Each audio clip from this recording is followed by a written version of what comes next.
Bonjour, Shalom Uvracha. On se souvient de la question de Rashi au début de la Torah. Pourquoi la Torah commence-t-elle par Bereshit et non par la première loi donnée à Israël? En d'autres termes, puisque la Torah est essentiellement la loi divine, à quoi sert la partie narrative? Sa réponse renvoie à la conquête de la terre de Canaan dans le livre de Josué, après le Chumash. Je voudrais suggérer que le narratif et le normatif sont articulés. La partie narrative expose les problématiques que la loi permet de résoudre. Elle est en somme la justification de la loi. Un exemple flagrant est la rivalité entre Joseph et ses frères, déclenchée par le favoritisme dont fait preuve Yaakov à son égard.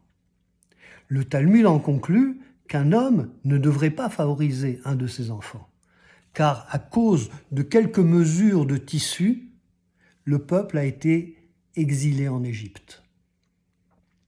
Ainsi, la Torah, dans sa partie normative, prévoit qu'un homme ne peut favoriser le fils de sa femme préférée au détriment du fils de son autre femme. Il y a 3 problématiques qui traversent le livre de Bereshit, et toutes sont introduites par une question divine. La première est la question posée à Adam après la faute. Où es-tu? Ayeka. Comment te situes-tu dans le monde? Où en es-tu de ton chemin, de ta tâche? Adam, qui a failli, se dérobe. Il se cache. Il fuit sa responsabilité. Abraham Heschel a avancé l'idée que cet appel de l'absolu à l'homme est permanent. Dieu est constamment en quête de l'homme. Va-t-il être capable de répondre à l'appel? Va-t-il assumer sa responsabilité? Le premier à répondre à l'appel divin est Abraham. Dans notre parasha Vayera, Hineni, me voici. Il répond sans réserve, quel que soit le coût, dût-il sacrifier son fils?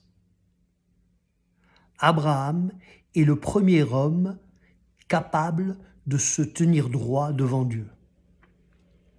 C'est la question de la responsabilité morale. La deuxième est la question posée par Caïn après le premier meurtre. Suis-je le gardien de mon frère? Bien que dans sa bouche, ce soit une question rhétorique, où il esquive sa responsabilité, sa phrase pose une autre question cruciale, celle de la fraternité.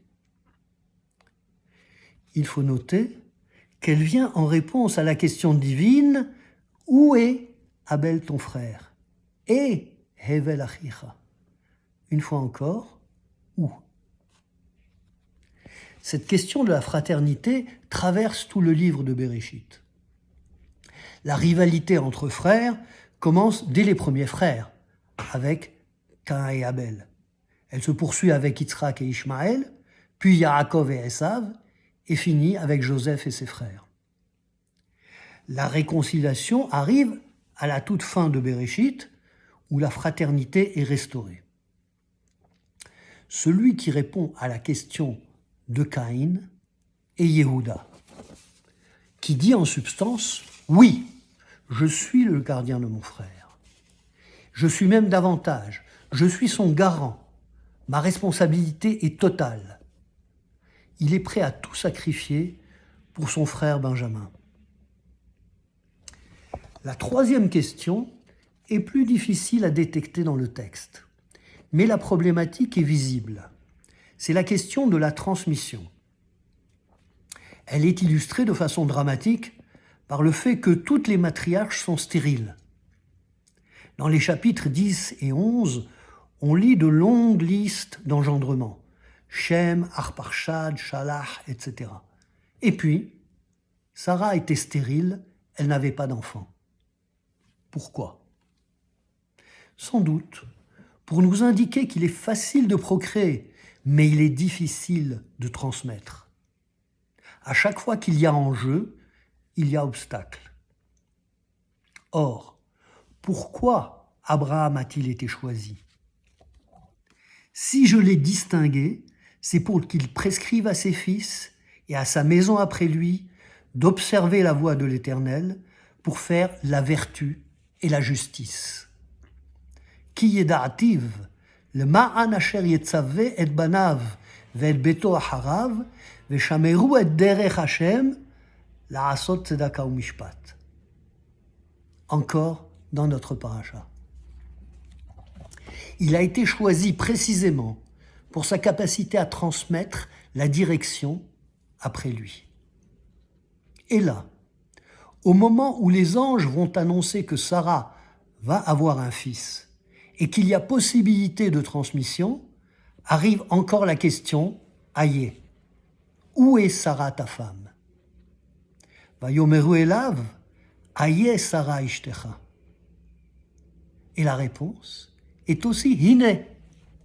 Voici, elle est là, aussi, prête à prendre ses responsabilités, à assumer son rôle, même si ça paraît absurde, puisqu'elle était ménopausée. L'épreuve, qui est pour Abraham une tragédie, pour Yehuda un drame, et pour Sarah une comédie. Mais il y a davantage. Le mot « élav » comporte des points au-dessus. Rashi dit dans son commentaire, quand il y a une minorité de points, on enlève les lettres pour commenter. Et quand il y a une majorité des points, on commente les lettres ponctuées, ce qui est le cas ici. Le mot formé est « ayo ». Où est-il? C'est-à-dire que les anges, qu'Abraham a auparavant appelés Adonai, mes maîtres, posent encore l'appel divin à Sarah et à Abraham pour qu'ensemble ils aient une progéniture et qu'ils lui transmettent. Ils ont donc répondu tous les deux. Mais, malgré cela, ce n'était pas encore gagné, puisqu'à la génération suivante, il y eut un choix difficile entre Yaakov et Esav. Et la question s'est reposée à la génération d'après. Mais en dépit des défauts et des erreurs des fils de Yaakov, ils ont tous été réunis dans la voie de la transmission d'Abraham. Et c'est là, sur le lit de mort de Yaakov, d'après le Midrash, que ses 12 fils lui ont dit « Shema Israël, Hashem Elokeinu, Hashem Echad » « Entends Israël, l'Éternel est notre Dieu et il est un » La transmission avait réussi sans déperdition et le peuple d'Israël était constitué avec la capacité de pérenniser son message.